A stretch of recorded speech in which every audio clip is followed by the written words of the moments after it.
Selamat datang di channel Detektif Sanji, tempat berkumpulnya para pecinta One Piece yang haus akan teori, fakta tersembunyi, dan pembahasan mendalam seputar dunia ciptaan Eiichiro Oda.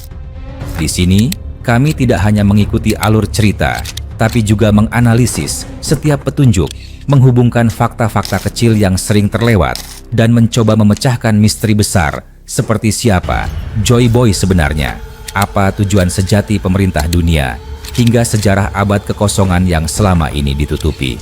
Setiap video di channel ini disusun dengan riset yang mendalam, sudut pandang kritis, dan tentunya semangat nakama sejati.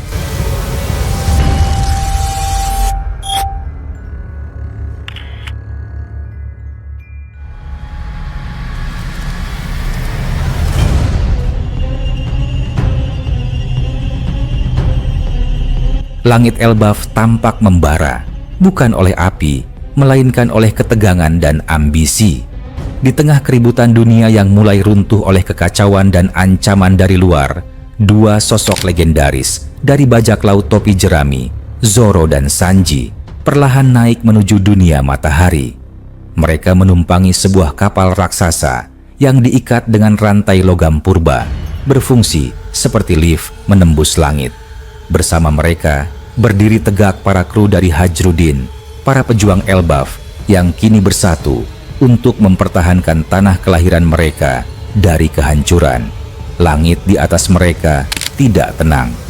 Awan hitam menggantung pekat, seperti menyembunyikan rahasia buruk yang sedang menunggu waktu untuk meledak. Angin berdesir aneh, seperti berbisik tentang pengkhianatan dan sejarah berdarah Elbaf. Di balik wajah tenangnya, Sanji memandang langit dengan raut penuh kecemasan. "Mengapa kita yang naik ke atas?" tanya Sanji, lebih kepada dirinya sendiri. Zoro yang berdiri di sisi lain hanya mengangguk pelan, tangan digagang pedang. "Karena kita harus," jawabnya singkat. Yang lainnya masih bertarung di bawah.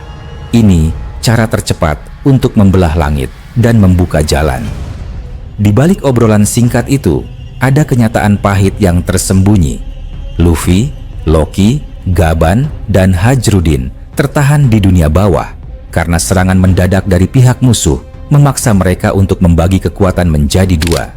Ini adalah strategi yang berisiko, tapi satu-satunya cara untuk mengepung musuh dari dua sisi sekaligus. Kapal yang mereka tumpangi ditarik perlahan oleh kekuatan rantai langit, seperti simbol tekad mereka yang tak bisa dihentikan. Di tengah keheningan yang mencekam, pembicaraan tentang Loki kembali muncul. Sanji membuka suara dengan nada hati-hati. "Aku tidak kenal Loki secara langsung," katanya, "tapi aku bisa lihat Luffy sangat tertarik dengan dia. Bukan sekadar penasaran, tapi seperti dia melihat sesuatu yang kita semua lewatkan." Zoro melirik Sanji, lalu menatap langit. "Aku merasakannya juga. Meski seluruh Elbaf membencinya, Loki seakan menyimpan sesuatu yang besar, sesuatu yang mengancam dan menyelamatkan pada saat yang bersamaan."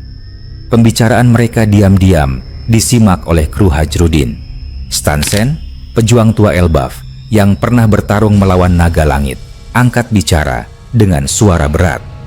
"Loki adalah kutukan bagi Elbaf," katanya. "Terlalu banyak luka yang dia sebabkan. Dosa-dosanya terlalu dalam untuk dihapus hanya dengan satu aksi heroik." Namun, sebelum keheningan menelan kata-katanya, Goldberg, anggota lain yang dikenal sebagai pemikir dan pendamai, membalas dengan nada bijak. "Kau lupa sejarah, Stansen? Loki bukan hanya penyebab luka. Dia juga pernah menjadi tameng pelindung Elbaf. Pernah ada kelompok bajak laut besar yang nyaris menghancurkan pelabuhan utama kami. Dan siapa yang berdiri di garis depan saat itu? Loki." Semua terdiam. Bahkan angin pun seperti menghentikan napasnya untuk mendengarkan kisah itu. "Loki juga pernah menangkap penyusup dari dunia bawah," lanjut Goldberg. "Orang itu hampir menghancurkan sumber sihir utama kita. Tapi Loki mencegahnya sendirian, tanpa bantuan siapapun. Dan itu disembunyikan dari rakyat. Karena apa? Karena kebencian." Sanji tampak merenung, lalu berkata dengan suara rendah tapi tegas, Mungkin ini waktunya bagi Loki untuk membuktikan dirinya. Jika dia benar-benar ingin diakui, maka pertempuran ini adalah panggungnya. Goldberg menatap Sanji tajam, lalu mengangguk pelan. Dan jika kebenaran tentang Raja Harald juga terungkap, semuanya akan berubah. Kita tahu ada pengkhianatan. Raja Harald tidak dibunuh musuh luar. Dia ditikam oleh tangan para bawahannya sendiri. Kemungkinan besar telah dirasuki oleh Imu Sama. Mata Zoro menajam. Itu artinya Loki tidak bersalah. Namun, sebelum mereka bisa berbicara lebih jauh, guncangan hebat menghentak kapal mereka. Dari langit yang kelam, makhluk-makhluk hitam mengerikan bermunculan. Bentuk mereka seperti bayangan hidup, monster dari mimpi buruk yang bisa terbang bebas di antara awan. Suara mereka menyerupai jeritan dari alam baka. Tanpa ragu, Zoro langsung mencabut pedangnya. Di detik yang sama, Sanji melompat ke udara, menendang salah satu monster yang menyelinap ke sisi kapal. "Jangan biarkan mereka menyentuh tali rantai," teriak Stansen. Zoro kini bertarung dengan kesadaran penuh bahwa dirinya telah memiliki haos Shokuhaki, bukan hanya sebagai kekuatan tersembunyi, tapi sesuatu yang kini ia kendalikan. Serangan pedangnya kini dilapisi haki itu, dan setiap tebasan menghasilkan gelombang yang menghancurkan. Aura di sekelilingnya menggetarkan udara. Dulu, ketika melawan King, Zoro menggunakannya tanpa sadar. Tapi sekarang, setelah Gaban mengungkapkan potensi sejatinya, Zoro mulai menyatu dengan kekuatan itu. Hoshoku hakinya menjadi senjata pamungkas. Sementara itu, Sanji bertarung dengan caranya sendiri. Ia tak memiliki haos Shokuhaki, tapi kekuatan fisiknya jauh melampaui manusia biasa.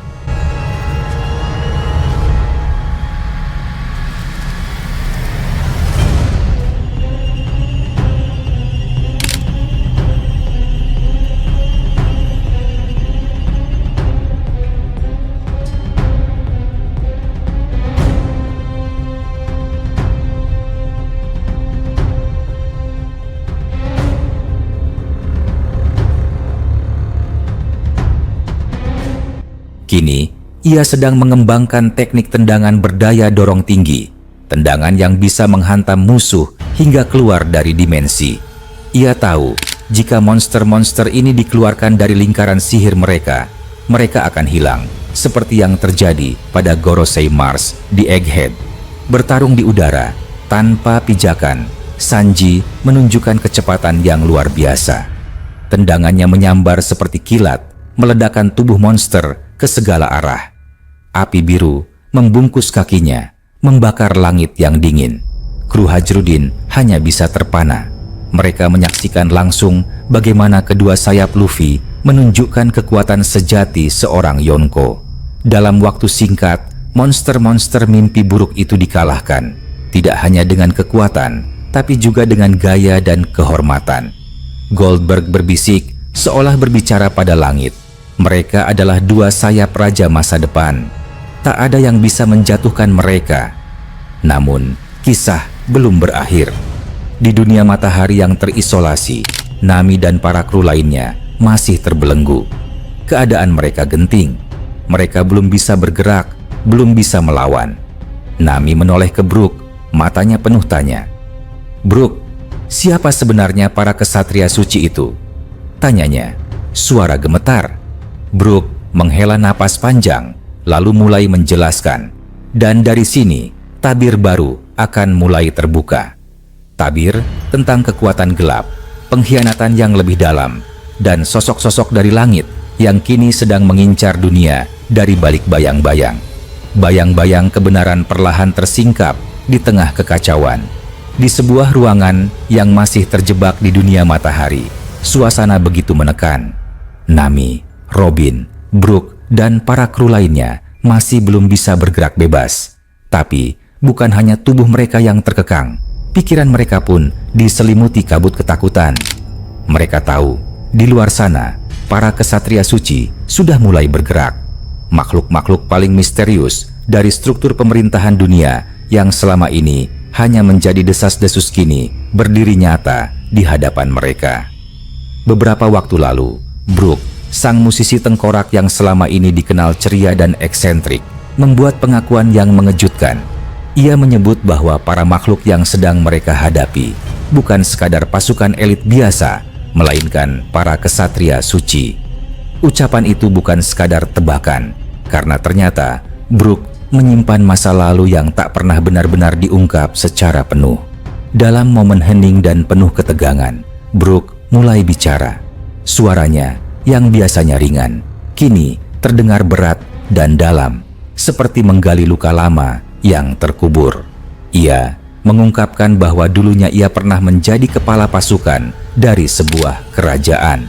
Sebuah posisi yang membuatnya tidak hanya bertanggung jawab atas militer, tetapi juga membuka akses pada berbagai informasi rahasia dari lingkup politik global, termasuk tentang eksistensi kesatria suci. Sudah sejak lama, kata Brook, dia mendengar bisik-bisik tentang keberadaan kelompok bayangan ini. Kesatria suci adalah Tenryubito dengan status lebih tinggi dari Tenryubito biasa. Mereka bukan hanya bangsawan dunia, tapi juga pejuang berdarah dingin dengan kekuatan yang nyaris mistis. Mereka dilatih bukan untuk berkuasa secara simbolik, melainkan untuk menjadi eksekutor dalam misi-misi rahasia yang tak bisa ditangani oleh CP0 maupun Angkatan Laut. Mereka adalah senjata terakhir pemerintah dunia. Robin, yang mendengarkan penuturan Brook dengan wajah serius, akhirnya menambahkan informasi dari sudut pandangnya. Ia menyatakan bahwa sejak dulu, para kesatria suci memang selalu turun tangan dalam misi-misi genting pemerintah dunia. Keberadaan mereka jarang terekspos, tapi hasil kerja mereka selalu tuntas, brutal, dan efisien. Mereka adalah legenda yang dijaga, tetap hidup oleh ketakutan. Pernyataan Robin ini sontak membuat Nami semakin panik. Wajahnya berubah pucat. Mereka saat ini berada tepat di sarang ancaman. Dan lebih buruknya lagi, salah satu kesatria suci yang hadir di Elbaf, Gunko, telah dirasuki oleh entitas jahat yang jauh lebih mengerikan, Imu Sama. Sosok yang bahkan pemerintah dunia sembunyikan dari sejarah.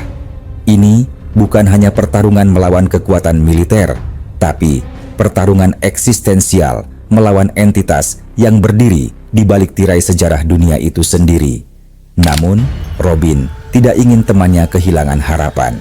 Ia kemudian menceritakan sebuah kisah yang hanya diketahui oleh segelintir orang. Sebuah rahasia yang ia dapatkan langsung dari Dragon, sang pemimpin pasukan revolusi.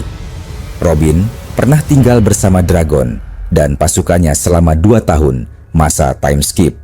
Selama itu, ia tidak hanya belajar strategi dan pengetahuan tentang sejarah dunia, tetapi juga mendengar kisah nyata tentang kekuatan sejati Dragon dan tentang pertarungannya melawan seorang kesatria suci.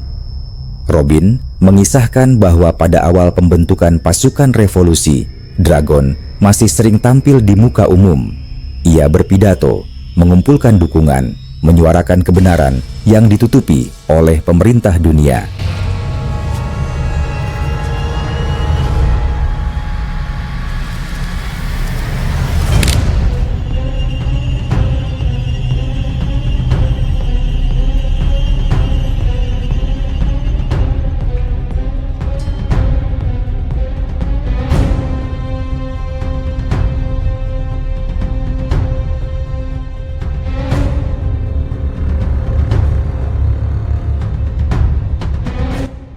Keberadaannya membuat para pemimpin dunia merasa terguncang. Mereka mencoba mengirim berbagai kekuatan untuk membungkamnya, dari Angkatan Laut, CP0, hingga unit-unit eksperimental. Tapi semuanya gagal. Akhirnya, pemerintah dunia mengutus seorang kesatria suci untuk membunuh Dragon secara langsung. Pertarungan terjadi di sebuah kota yang kini tak lagi disebutkan dalam peta. Pertarungan mereka begitu dahsyat hingga cuaca di kota itu berubah liar. Badai besar menyelimuti langit, petir menyambar tanpa arah, dan tanah berguncang seakan menolak kehadiran 2 kekuatan besar yang saling menghancurkan.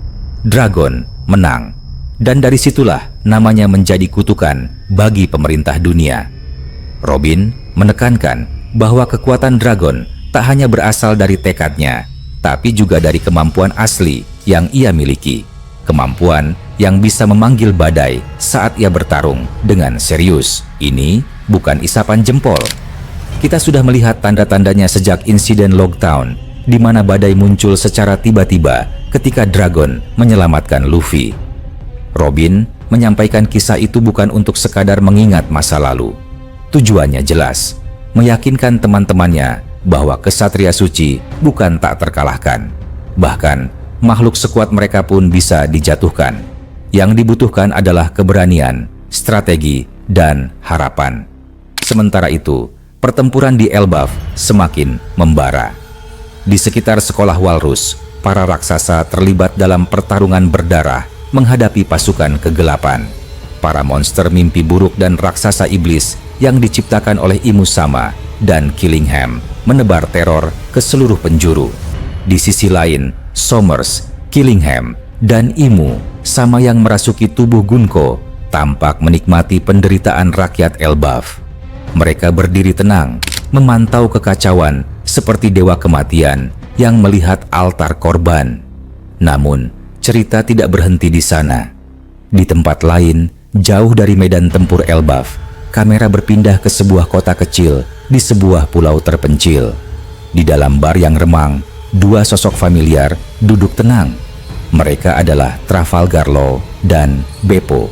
Setelah kekalahan telak dari Kurohige di Pulau Winner, Law akhirnya bisa pulih berkat aksi heroik Beppo yang menggunakan pil spesial dari Chopper untuk berubah menjadi mode sulong meski tidak ada bulan purnama. Dalam wujud buas itu, Beppo berhasil menyelamatkan kaptennya dan kabur menembus lautan. Kini, Law duduk membaca tumpukan koran yang telah ia kumpulkan. Ia membaca satu persatu, menelusuri perkembangan dunia.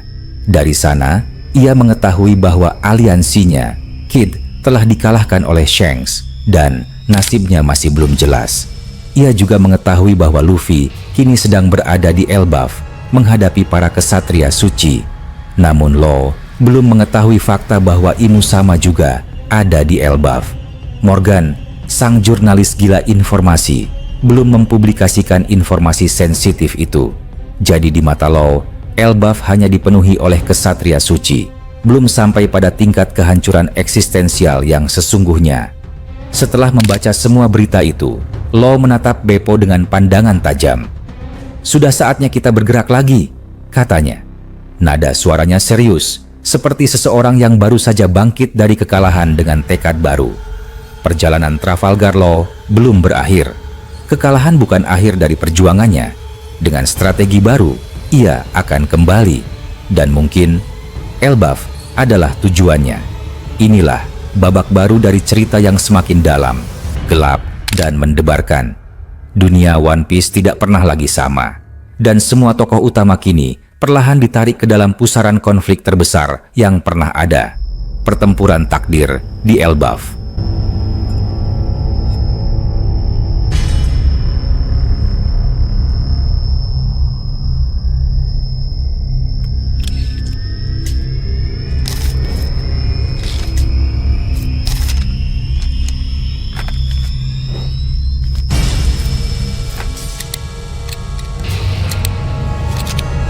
Terima kasih sudah menyaksikan video ini sampai selesai.